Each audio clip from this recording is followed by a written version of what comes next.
Bonsoir mesdames et messieurs, vous aimez le sport, merci de nous rejoindre sur Canal Algérie pour le 11e numéro de votre émission 52 minutes chrono. L'actualité est comme chaque lundi riche et variée comme vous allez le découvrir à travers le sommaire. On se retrouve juste après pour en débattre avec nos invités et notre consultant maison. Championnat national de gymnastique dans la nouvelle salle fédérale d'El Mouradia, marquée par la présence de l'élite nationale féminine. Chez les garçons par contre, les meilleurs étaient absents. En hibernation depuis 2 années, le 5 national féminin de basketball reprend son activité. Objectif, l'Afrobasket 2019. Le comité olympique algérien célèbre à Biskra la journée olympique. Une journée mémorable pour les jeunes sportifs de la région. Biskra, on y est, on y reste. Il sera question du traditionnel challenge des Ibans. Plus de 1000 athlètes sur la ligne de départ et les habitués au podium dictent leur loi.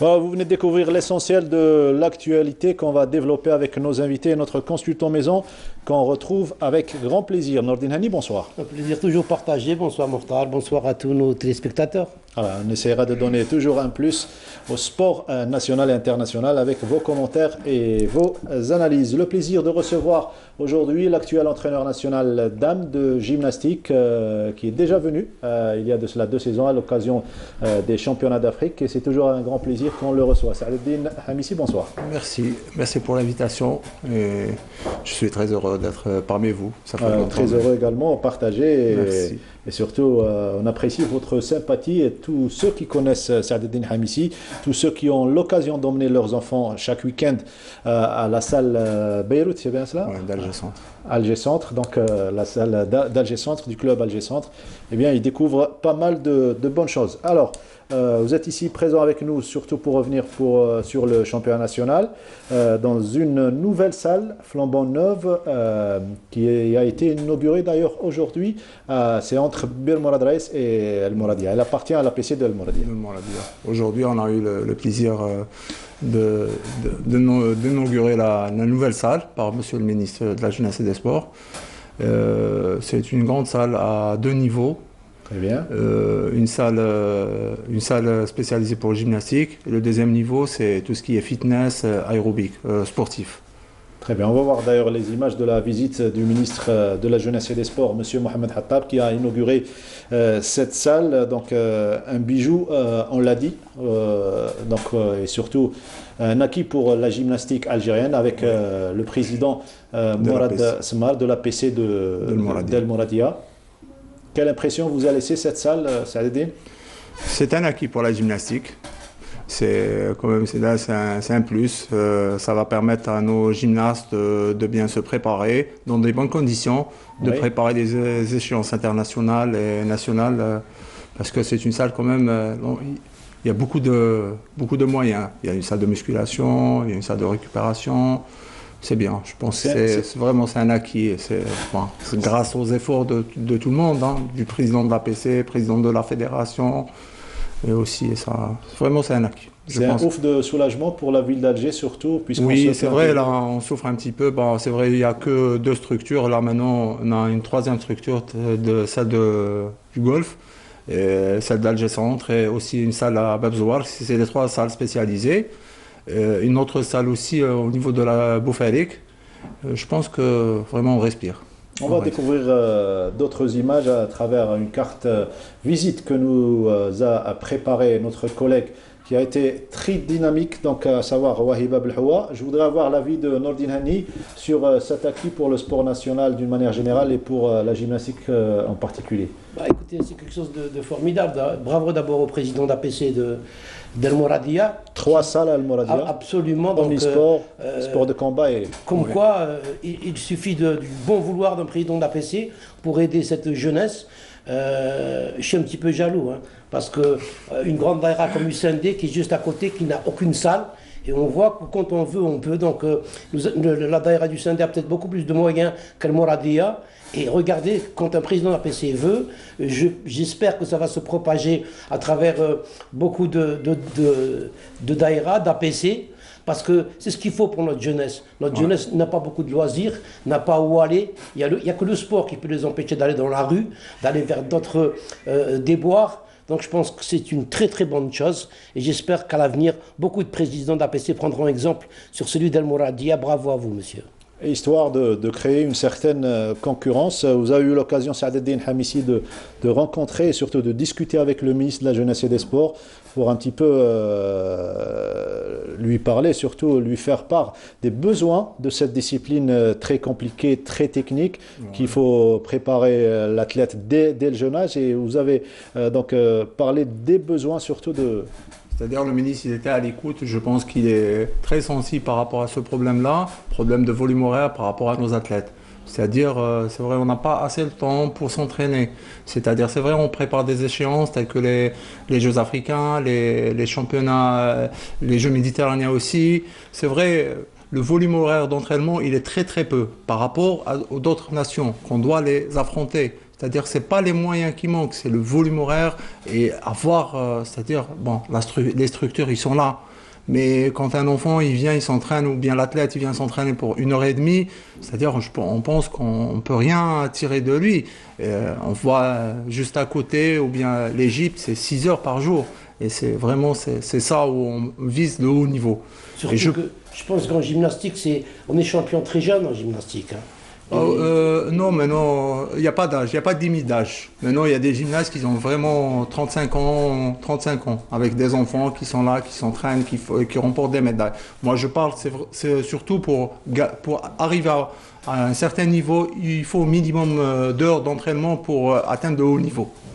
Et chez nous, ça manque vraiment ça. C'est vrai, il y a le ministre qui nous a parlé, il nous a dit on est en train de voir avec le ministère de l'Éducation pour essayer de voir, parce que là, c'est vrai, ça urge. Là, c'est demain les Jeux méditerranéens, mais il faut régler le problème dès maintenant, dès la saison prochaine. Vous insistez sur le facteur temps. Ah ouais, c'est important. Le gosse, il sort à 5h, 5h30, avec les bouchons, il arrive à 7h. À quelle heure il va s'entraîner? Comment on fait?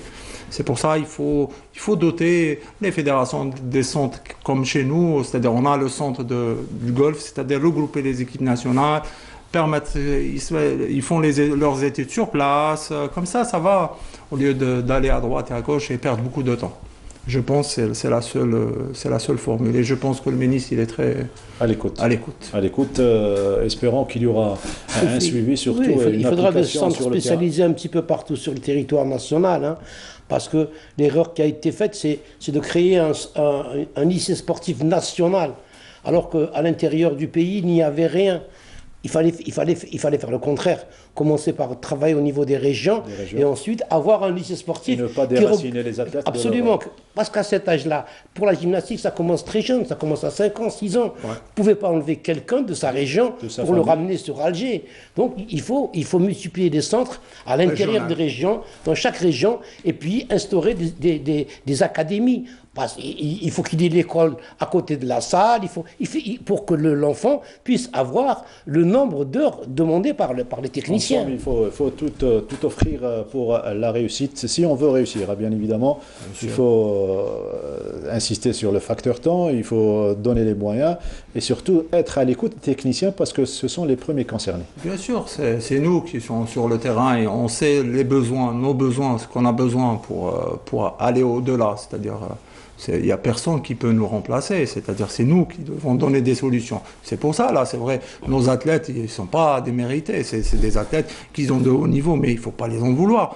Un athlète qui s'entraîne 1h30, avec un Égyptien qui s'entraîne 6 heures, là, c'est là où il y a le facteur de performance qu'on voit qui est vraiment très important. Alors, donc, il faut le rappeler, il faut reconnaître que Saad Hamissi ainsi que d'autres collègues de la même discipline, c'est pratiquement du 7 sur 7. Ils sont pratiquement tous les jours en salle, dans la salle pour préparer et les jeunes enfants, les jeunes athlètes ainsi que l'élite nationale. On va parler de ce championnat national dans cette nouvelle salle. Et on va commencer par les filles avec marquée par la présence des athlètes d'élite. Contrairement aux garçons. Oui, on a fait cette compétition, c'est-à-dire on a fait le championnat fédéral, c'est le championnat national fédéral et championnat national des seniors. Et c'est vrai, ça a regroupé quand même 150 athlètes. 150 athlètes, différents clubs, différentes régions. C'est vrai, c'était la crème, c'est-à-dire on a fait plusieurs étapes et on a sélectionné les 10 meilleurs, les 10 meilleurs après le classement des 3 étapes. Et ça, on a fait quand même une très très belle compétition. Et on voit quand même il y a une petite relève qui commence à monter et il y a de la concurrence aussi. Très très belle compétition. Il reste les images pour confirmer. On va découvrir tout cela avec ce reportage signé Wahiba Belhoua qui nous parle tout d'abord de la participation féminine dans ce championnat national à la nouvelle salle d'El Mouradia.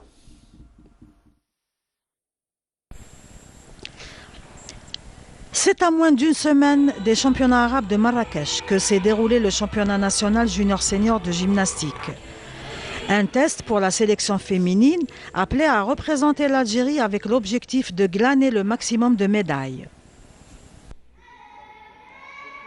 Les juniors seniors, c'est la crème, c'est les meilleures filles, c'est la performance. Et puis, vous savez très bien que le niveau mondial, il a vraiment évolué.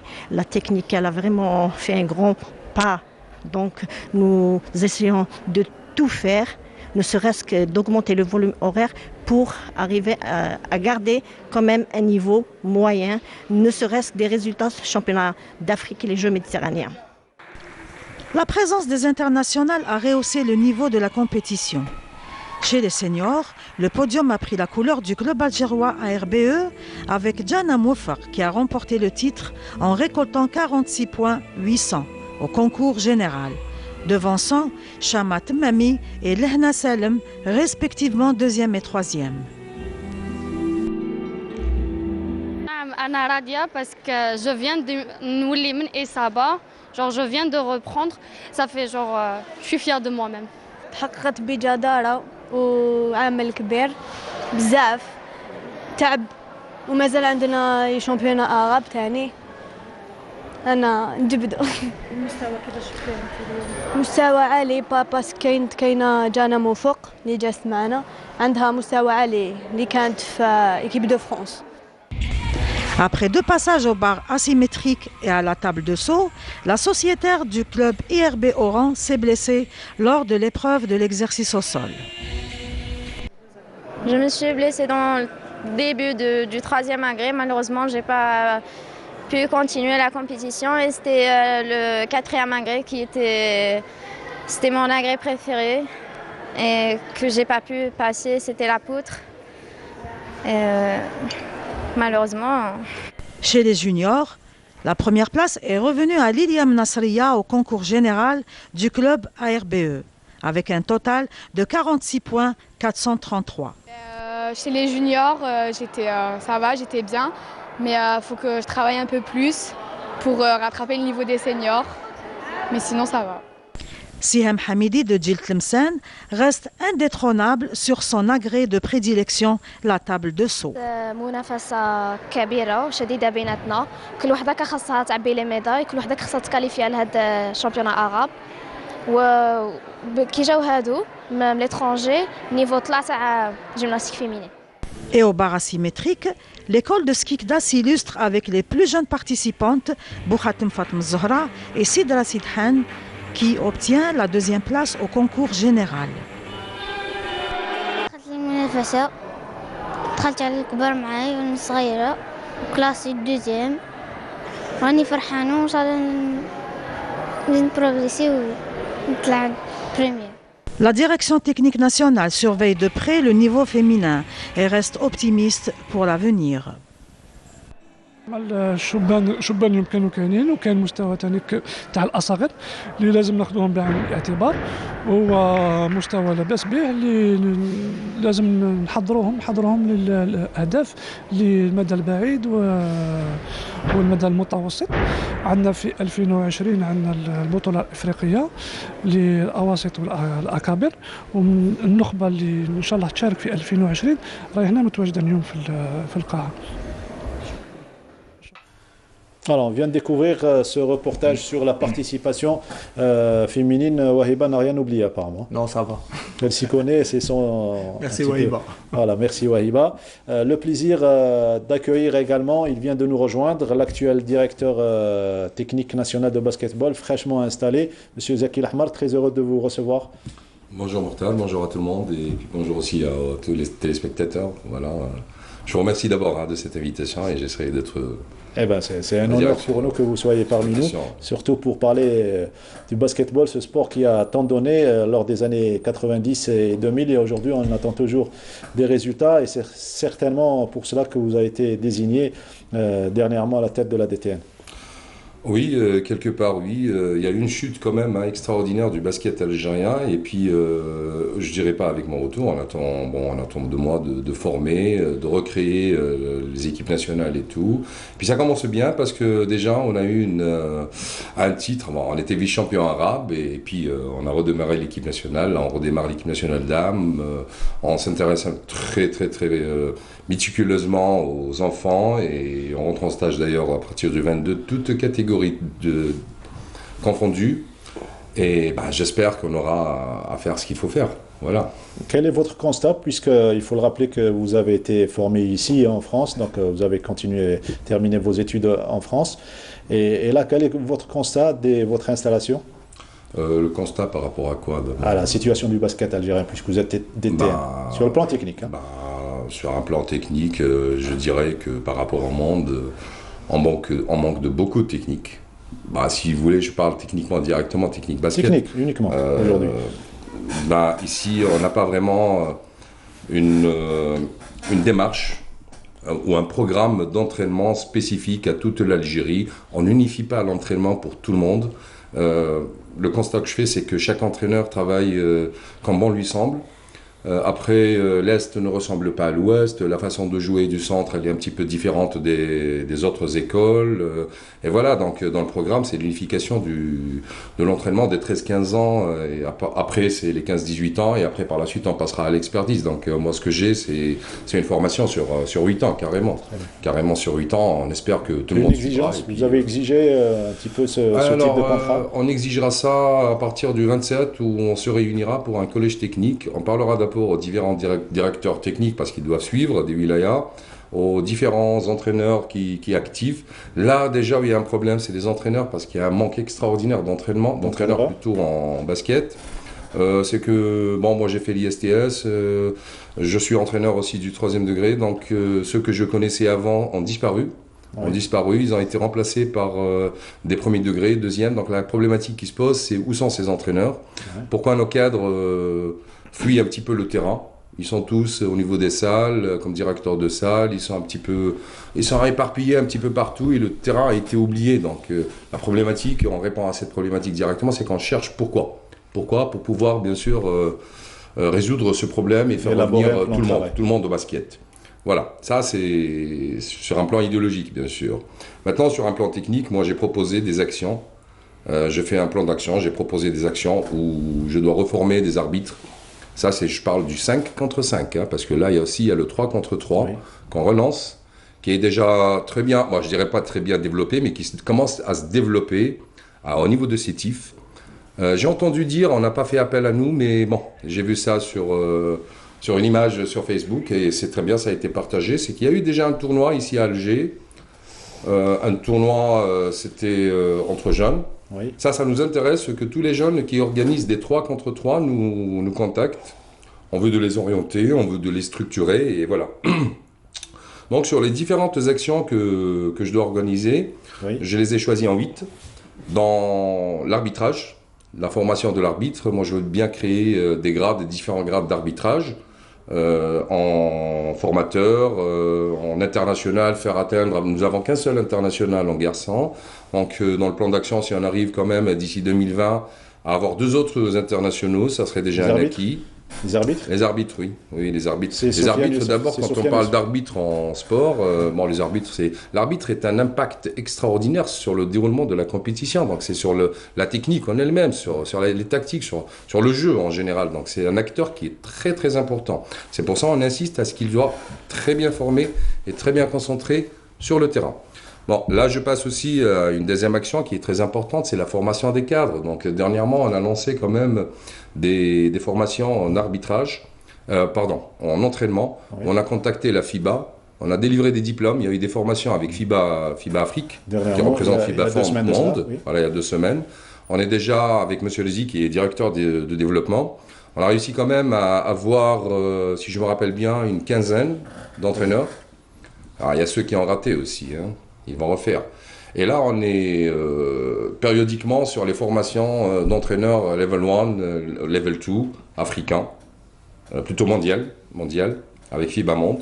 Après, on va passer aussi, moi je pense, à créer un certificat professionnel pour l'entraînement. Là, c'est en pleine discussion. Pour pouvoir délivrer des diplômes, plutôt une licence directement qui correspond à tel et tel niveau. Ça se discute. Ça se présentera aussi au prochain bureau fédéral. Et puis, bien sûr, récupérer tous les techniciens, les conseillers qui sont partis. La prochaine réunion, c'est quoi ? Ça sera le mois prochain parce qu'on venait de le faire, ça fait une semaine. On va y revenir, bien évidemment, plus amplement. Une petite parenthèse, parce que ça me fait plaisir. Pour une fois, j'ai en face de moi un technicien, donc on a l'habitude de recevoir des présidents de fédération. Je dis d'abord bravo au président de fédération algérienne de basket qui a compris ce qu'était une direction technique nationale, qui doit être l'organe le plus important dans une fédération. La majorité de nos fédérations fonctionnent sans direction technique nationale. Là, on est en train de discuter vraiment technique. Il nous donne avec des points, avec des projets, il a fait son diagnostic, ce qui manquait, ce qu'il va faire, comment il va le faire, de quoi il a besoin. Voilà, là on sent vraiment le rôle de consultant. Alors qu'au lieu de parler des problèmes et de n'importe quoi, donc je demanderai à toutes les fédérations de prendre exemple sur cette fédération de basket et qu'on ait souvent affaire à des gens qui ont été athlètes, qui ont fait des études et qui ont un programme. Et c'est votre deuxième point de jalousie aujourd'hui. C'est mon deuxième point de jalousie. J'aimerais que la fédération de handball en fasse autant. Voilà, on revient à Saadetdine. Chez nous, c'est notre DTN, c'est M. Khatib Toufer, c'est un ancien athlète. C'est un cadre du sport. Oui, il connaît son métier, M. Khatib, qu'on salue au passage. On vient de voir, avant la venue de M. Zaki Lahmar, donc la participation féminine. Et là, vous avez sélectionné rapidement 5 athlètes pour les championnats arabes. C'est bien ça? Oui, il y a 5 athlètes qui sont sélectionnés pour les championnats arabes. Alors, les garçons, par contre, les garçons, on a fait le test. Non, le test a été fait auparavant au trophée d'élite. Il y a un mois de ça. On va voir les images donc de la participation masculine et on remercie encore une fois Wahiba Belhawa pour ses efforts aujourd'hui. Donc les garçons, je le disais, contrairement aux filles, n'étaient pas tous là pour prendre part à ce championnat national. Ils sont concernés eux également par le championnat arabe? Non, il n'y a que la catégorie senior qui sont concernés pour le championnat arabe. Senior garçon. Senior garçon et senior fille. Ça, c'est les juniors. Oui. Ça, c'est les juniors.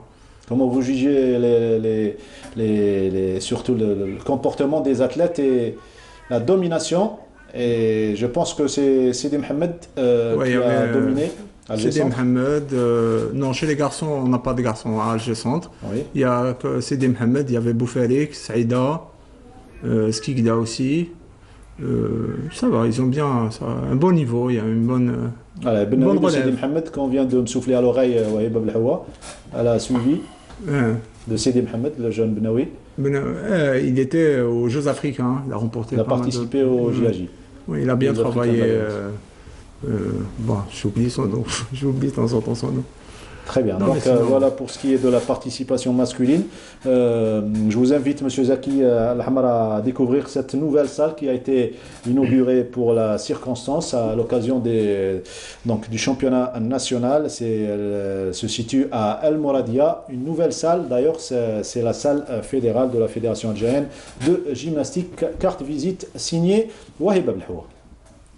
La Fédération algérienne de gymnastique vient d'acquérir une nouvelle salle de gymnastique à la commune d'El Mouradia qui possède une tradition dans le développement du sport et des infrastructures sportives, comme nous l'explique le maire d'El Mouradia, Morad Samer. Nous avons lancé plusieurs structures sportives. Nous avons ici l'école fédérale d'escrime, qui est Al Moradia. Nous avons aussi réalisé une salle omnisport pour le volley et le basket. Elle est opérationnelle. La troisième salle, c'était la salle des arts martiaux, judo, karaté. D'ailleurs, même la fédération de karaté a préparé ses athlètes pour le championnat du monde chez nous, Al Moradia. Et là, c'est un joyau. C'est une salle omnisport. Elle a été réalisée par la commune d'Al Moradia sur un budget communal. C'est un acquis pour, je dirais, plus que la wilaya d'Alger. C'est un acquis pour l'Algérie parce qu'elle peut abriter jusqu'à 1000 athlètes. La structure porte le nom du défunt Al-Moudjahid Zoubeir Bouadjadj et s'étale sur 3 niveaux, dont plusieurs salles sont destinées à la pratique de la gymnastique et ses dérivés, comme l'aérobic, la rythmique, cross-fitness. Une salle de musculation équipée de matériel sophistiqué, en plus des moyens de récupération et de confort. L'APC d'Al Mouradia a mis la salle à la disposition de la Fédération algérienne de gymnastique pour installer l'école fédérale et ses bureaux de gestion. Pour le président de la Fédération algérienne de gymnastique, Sofiane Zahi, le développement est un point primordial pour la fédération. Tous les moyens sont réunis au niveau de je dirais, un complexe sportif. Donc cette acquisition, ça sera un plus pour pouvoir relancer la gym au niveau de la capitale Alger. Située au cœur de la capitale, la salle Zoubeir Bouadjadj pourra accueillir 1000 pratiquants dans différentes disciplines et surtout les écoles primaires limitrophes qui pourront préparer les talents de l'avenir. Voilà, donc un chef-d'œuvre architectural et surtout un acquis pour le sport et la gymnastique algérienne. On a vu vos yeux briller tout à l'heure en découvrant les images de la salle. Quoi que vous avez déjà vu Si, j'ai visité. Et vraiment, c'est un joyau pour la gymnastique. Et à chaque fois, c'est accompagné d'émotions quand vous découvrez oui, c'est une salle qui se construit. Vraiment, je pense aussi pour les enfants. Et c'est un acquis pour les enfants, c'est-à-dire pour le développement. C'est pas pour l'élite, que l'élite. C'est-à-dire il y a tout un acheminement. C'est de la base, après l'élite. Et ça pourrait devenir très prochainement un pôle de développement à Al Mouradia Abdel Mourad Raïs, la gym, très facilement. Ça va être notre concurrent direct. Un avis, M. Zaki Al-Hamad, sur... Ah bah oui, quand on voit des choses pareilles, on est automatiquement ébloui par lui. Et puis ça nous motive aussi de travailler, nous, en tant qu'entraîneurs ou en tant que techniciens, quand on a une infrastructure, une belle infrastructure surtout. Sachant aussi que l'infrastructure est un des fondements qui est très important pour le développement du sport. C'est le point de départ. Voilà. Mais le problème, c'est qu'on a tout le temps ici construit en Algérie de l'infrastructure. Le problème, c'est comment éterniser cette infrastructure, comment la rentabiliser surtout, pour qu'elle puisse vivre. Et sinon, un grand merci, et puis vraiment un très grand merci à Monsieur le maire qui a construit ça pour sa commune. Derrière toutes les opérations. J'espère que tous les maires y suivent. Ils suivent parce que c'est très important pour et l'éducation, et le côté social, et le sport, et tout. Je pense que c'est ça. Et de toute façon, il y a la fédération aussi qui a participé. C'est-à-dire on a ramené tout ce qui est le matériel qui est là-bas, c'est la fédération, c'est elle qui a tout équipé la salle. C'est-à-dire. Alors bravo à la fédération. Et Zaki Al-Hamad, le maire de Al Mouradia, n'a pas oublié le basket, puisque souvenez-vous, la mythique salle, le mythique stade l'Amrani, donc est devenu une salle, une très belle salle. Donc vous allez certainement le découvrir très prochainement. Vous venez d'étaler un petit peu les points de votre programme après votre installation. Et l'un des points, c'est surtout la remise sur terrain de l'équipe nationale féminine qui a hiberné plus de 2 années. Oui. Alors, à mon arrivée, j'ai demandé qu'on me parle un petit peu des équipes nationales, parce que notre objectif, c'est qu'on joue des compétitions internationales. Ça, c'est le rôle de la fédération en premier lieu. Le rôle aussi de la DTN. Bon, je reviens un petit peu sur le rôle de la DTN, parce que le premier rôle de la DTN, c'est le sport de masse, bien sûr. Donc, moi, j'ai pas fini tout à l'heure les actions. Donc, une des actions, c'est je veux aller vers les écoles aussi, créer des terrains de mini-basket vers les écoles. J'espère que tout le monde suivra. Après, je veux créer le 3-3, qui reste quand même une attirance extraordinaire envers le basket en lui-même, dans la fédération mondiale, donne une grande importance. Bon, ça c'est entre parenthèses. Si je reviens à M. Bourtal, à votre question, donc en ce qui concerne l'équipe nationale, il n'y a pas que l'équipe nationale féminine qui a été gelée.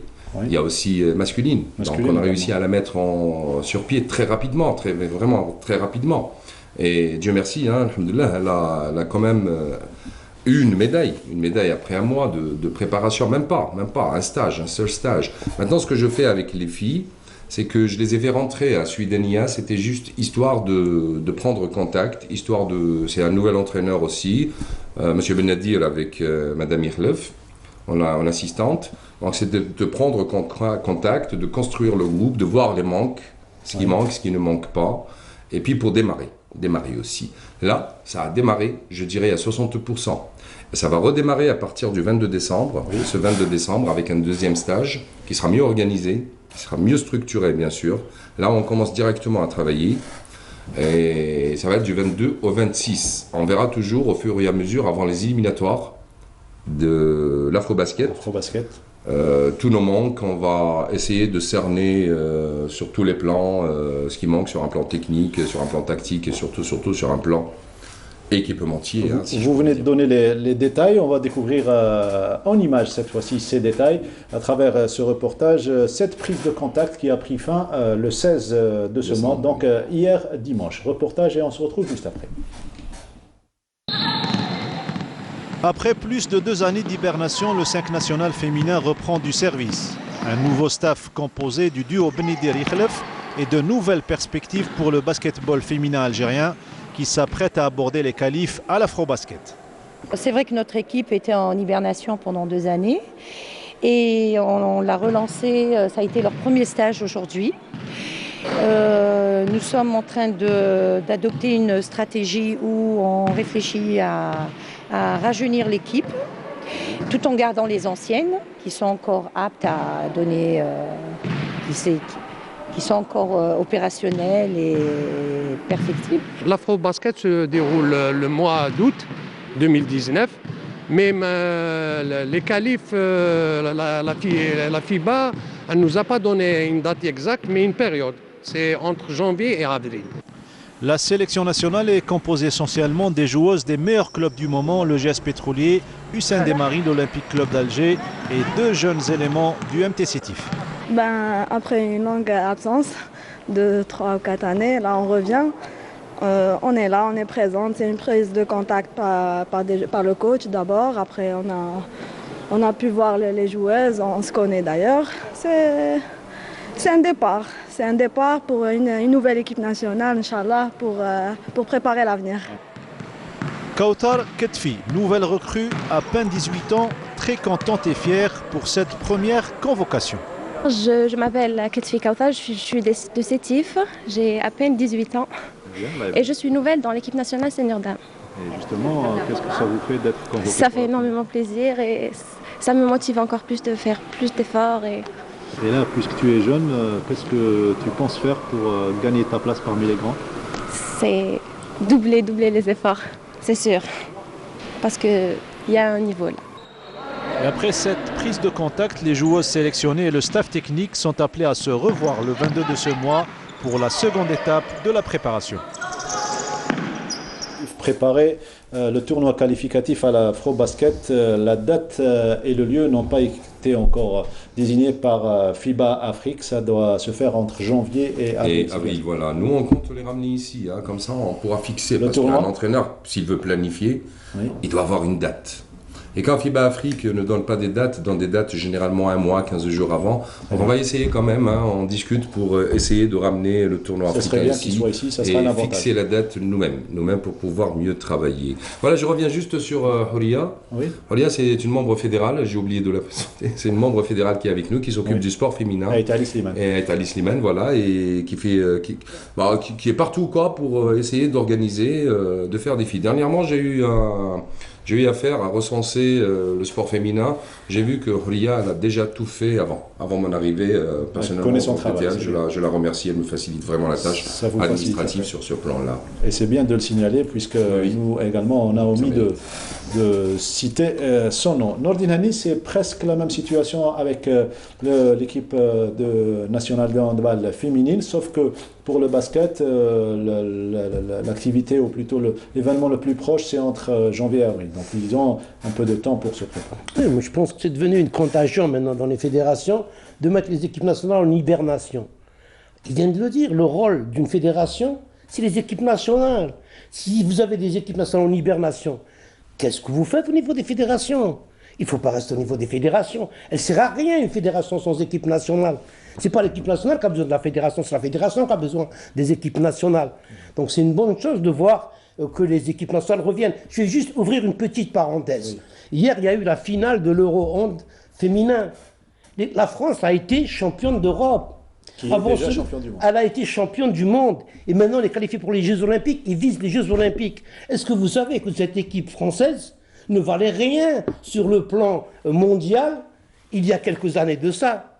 Mais il y a eu un travail qui a été fait par des techniciens, par des directions techniques nationales. Et regardez, on est arrivé. Ils ont commencé par les garçons qui ont 75. Moi, j'étais joueur à l'époque, on battait la France. Les Français venaient, Constantini venait en Algérie pour copier sur la défense de Aziz Drouaz. Regardez où sont arrivés les Français. Ils ont été doucement, ils ont fait arriver les garçons à un championnat du monde, à un titre olympique, à des championnats d'Europe, et puis ils se sont retournés vers les filles. Et regardez le résultat. Il n'y a rien sans rien. Il n'y a pas de secret. Il n'y a pas de secret. J'espère qu'on va le laisser travailler et qu'on va lui donner des moyens. Parce que c'est pas évident. C'est pas pour vous décourager. Très passionnant un petit peu le débat entre techniciens. Moi, je m'immisce un petit peu entre ces trois personnes très respectueuses et respectables dans le monde du sport. On passe à autre chose, si vous permettez, avant de revenir aux aspects techniques du sport national. Un séminaire, un cours de la médecine sportive, et là ça doit vous intéresser, messieurs, également. La médecine sportive, elle fait partie de la préparation d'un athlète et d'une équipe nationale. Ce cours qui a été couvert pour nous par Sofiane Hamoudi, c'était hier.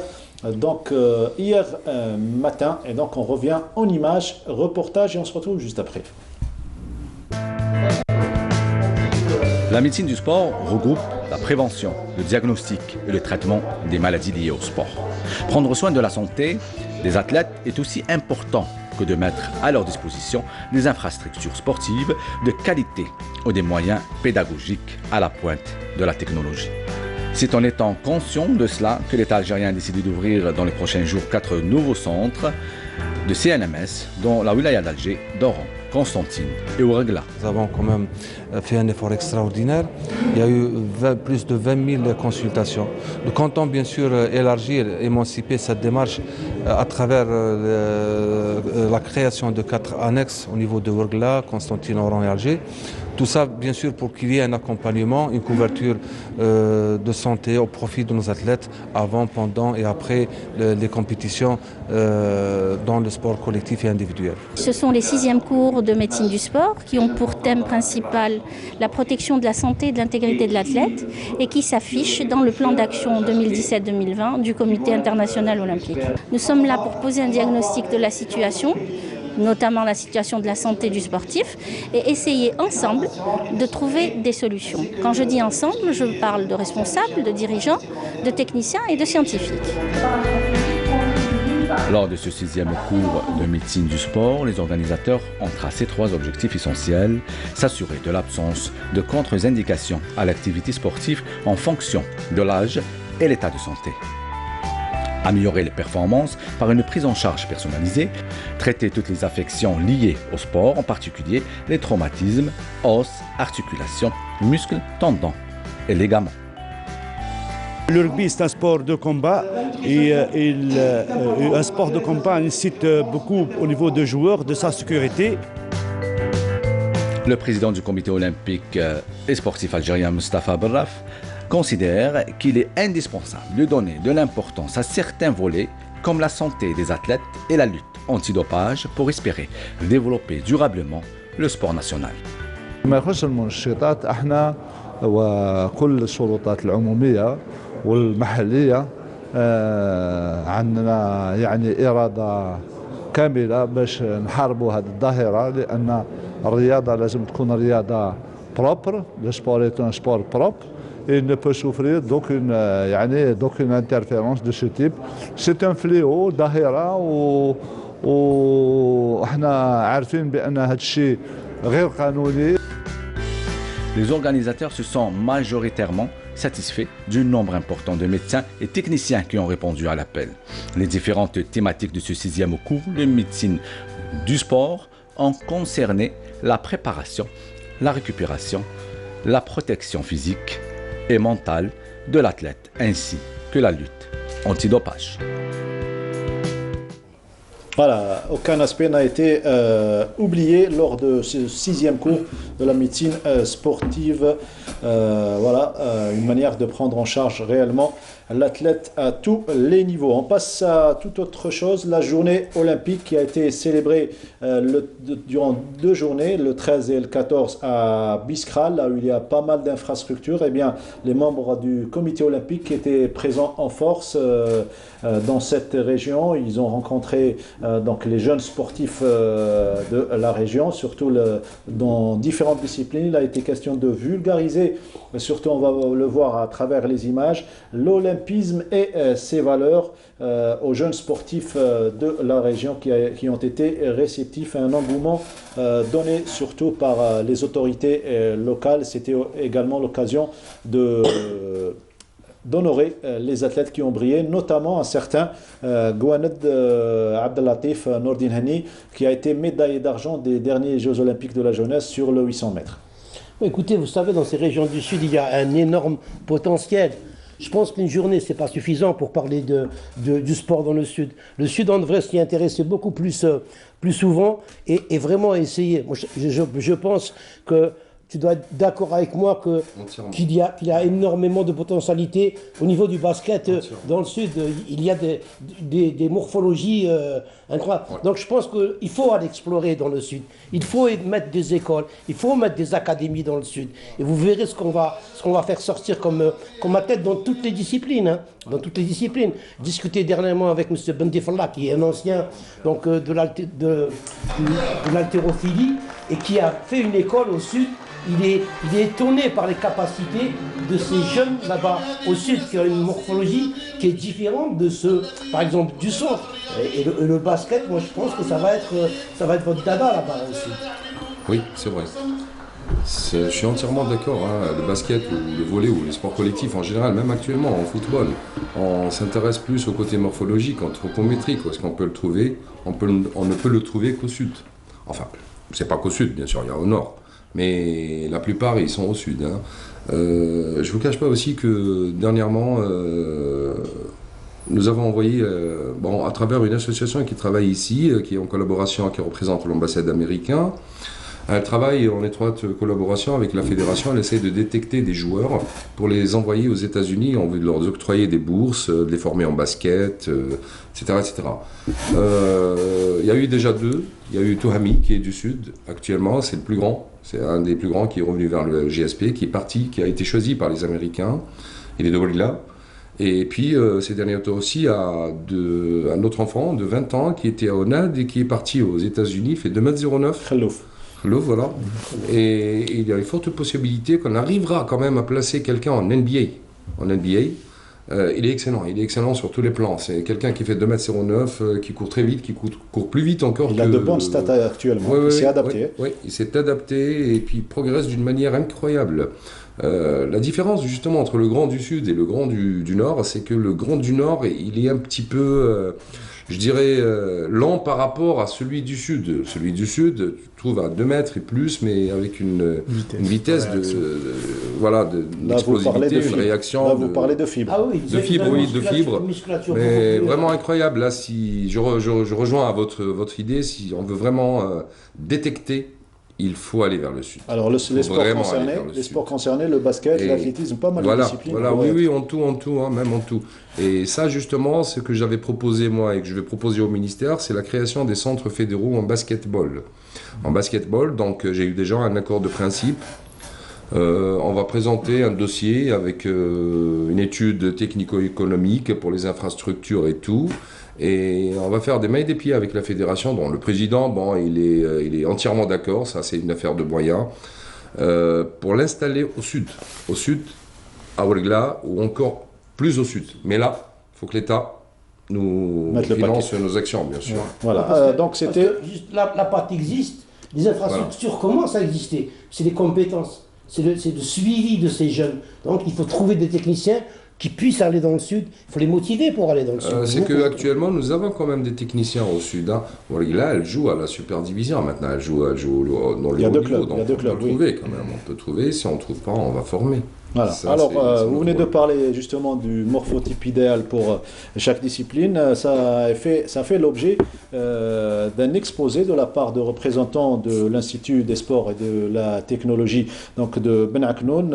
3 professeurs étaient présents. Il s'agit de Saliha. On va voir donc les images. Saliha Bounmri que vous allez à l'image, pardon. Khlili Messouda ainsi que Nabila Mimouni, docteur en biométrie. C'était surtout exposé sur l'orientation du sportif dès son jeune âge vers les disciplines. Là, nous avons donc Nabila Mimouni, un thème important qui a tenu en haleine tous les présents. Voilà, et à présent, on va écouter l'entraîneur de l'athlète Gouaned ainsi que l'athlète lui-même parler et surtout remercier le comité olympique algérien ainsi que le Wali de Biskra pour l'aide octroyée dernièrement. Cette réception est de la part de M. le Wali et le président du comité olympique.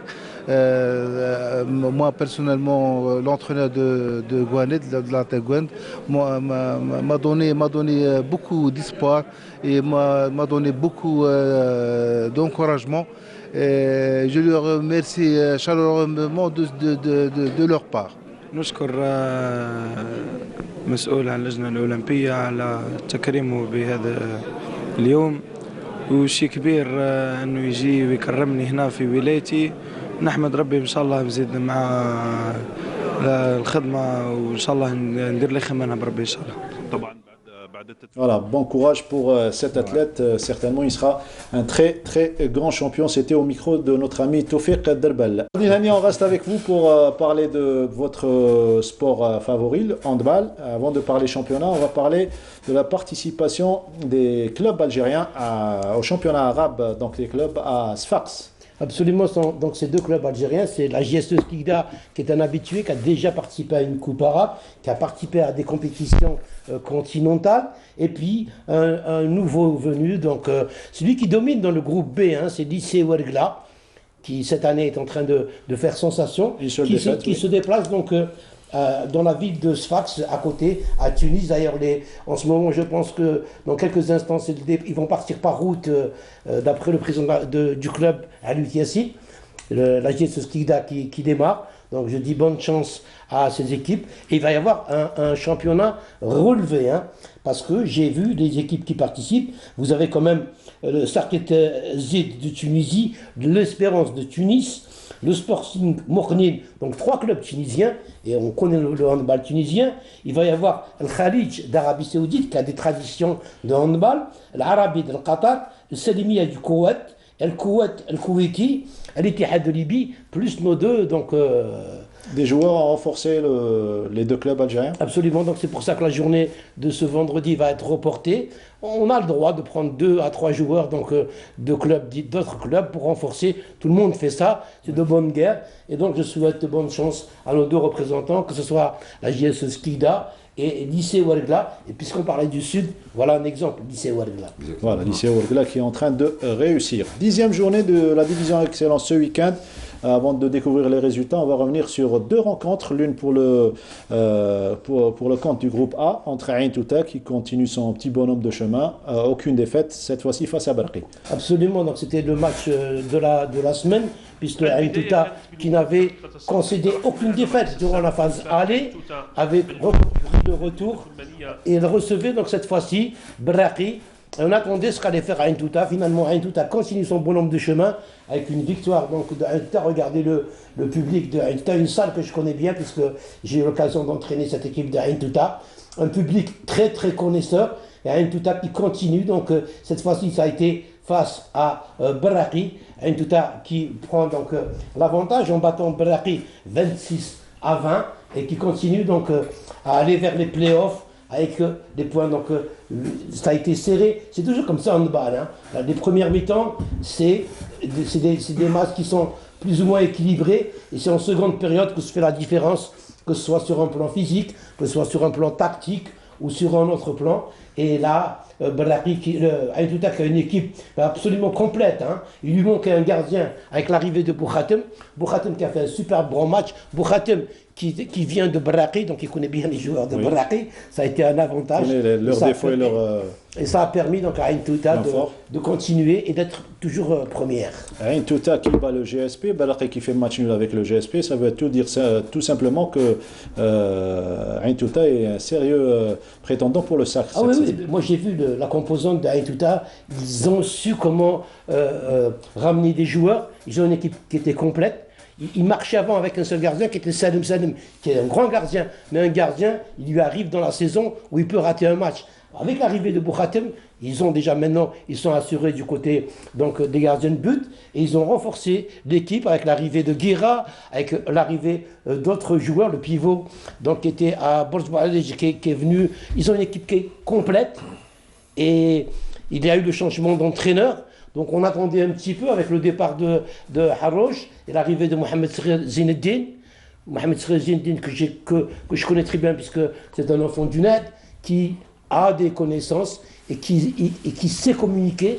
Et je pense que ça va marcher pour eux cette saison. Je pense que c'est la bonne pour Ain Touta. Bon match de préparation pour l'Issy Ouargla avant le départ pour les championnats arabes en affrontant le promu, l'Olympique Annaba. Ah oui, depuis le début, ils n'ont eu qu'un faux pas, l'Issy Ouargla. C'est une équipe qu'on n'attendait pas et qui a mis des moyens et qui a monté une équipe et qui est en train de prouver qu'à Ouargla, on pouvait faire du handball également, et donc qui a réussi à battre un nouveau promu, mais un promu sympathique parce que c'est le retour de Annaba, une grande école de handball comme Annaba qui avait disparu, avec Boudrali Hichem qu'on voit, qui a beaucoup donné au handball algérien et qui est revenu dans sa ville natale, lui avec Boudrali, l'autre Boudrali, avec d'anciens joueurs qui étaient au Mouloudia et qui ont fait le bon en équipe nationale, qui sont revenus pour redonner, avec Bouchani Ammar également, je ne peux pas les citer tous, qui ont redonné donc de la vie au handball à Annaba. Et malgré donc la défaite, Annaba est en excellence. Et donc victoire de l'Issy Ouargla, très bonne préparation avant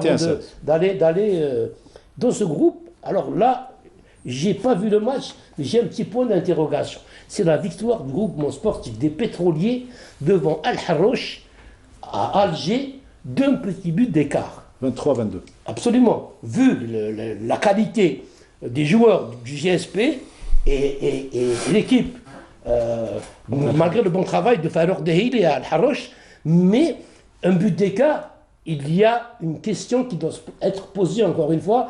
J'espère que mon ami Reda Zghili ne m'en voudra pas, mais je suis obligé de donner... Il comprend votre langage de technicien. Absolument. En tant que technicien, je dis qu'il y a quelque chose qui se passe au niveau du groupement sportif des pétroliers, arriver à battre que d'un petit but d'écart cette équipe d'Al-Harouch, c'est un point d'interrogation pour moi. Voilà, juste un point d'interrogation. Les résultats complets de la 10e journée. Alors les résultats, donc Ain Touta qui bat Berraqi 26-20. Groupement sportif des pétroliers sur le fil face à Al-Harouch 23-22. Le handball club d'El Biyar qui revient et qui après 6 défaites va battre chez le Roumei 34-24. Et puis le S Arze qui bat la GS Saoura 25-21. Ain Touta toujours en tête avec 20 points. C'est important d'être premier dans ce tour préliminaire parce qu'on va vers les playdowns avec des bonifications et c'est intéressant pour Ain Touta. Pétroliers sont deuxième, Berraqi troisième, et puis chez le Roumei, la course va être importante pour les 4 premières places. 3 sont déjà qualifiés, c'est Ain Touta, Pétrolier, Berraqi pour les playoffs. Hein. Et ensuite à partir d'Arz, Harouch, Saoura, El Biyar, chez le Roumei, ça va être la bataille pour être dans le play-off pour éviter la relégation. Voilà, pour le groupe B, oui. Parce qu'il ne faut pas oublier le groupe B, l'Issy Ouargla qui bat l'OM Annaba, donc 21-16, l'Olympique d'El-Oued battu par Borj Boualej qui revient 25-30, le Mouloudia de Saïda sur le fil face à Tajnen 15-14, et puis la JS Skikda qui montre sa bonne santé avant les championnats arabes et qui bat le CRB Mina 31-27. Ouargla est première avec 18 points, alors que Tajnen, elle, ferme la marche.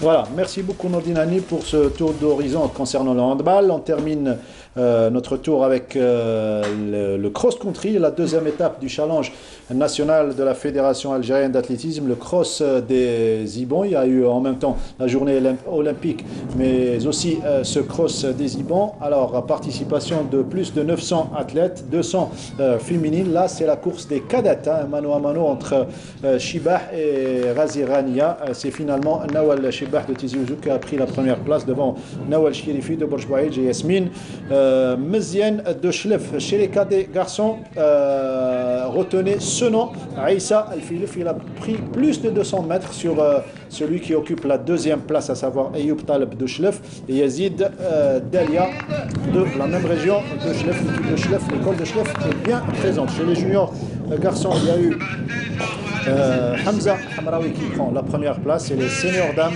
victoire de Riham Sinani de la protection civile, suivi de sa coéquipière Kouadjaïb Saadia de la protection civile également. Et chez les seniors messieurs, Kamel Dali de Sétif a pris la première place devant Samir Slamani de Jelfa et Hamza Yousfi de la sélection nationale militaire. On va écouter les impressions du président de la fédération algérienne, Abdelhakim Dib, toujours au micro de Toufiq Derbel.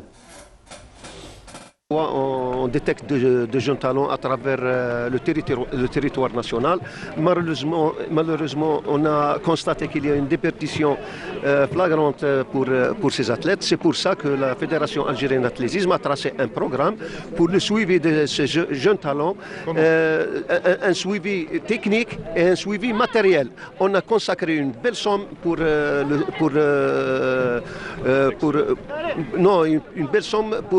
soutenir financièrement ces jeunes talents au niveau de leur club. Donc on a consacré des sommes pour les jeunes talents, pour l'hébergement, pour la restauration, pour l'équipement.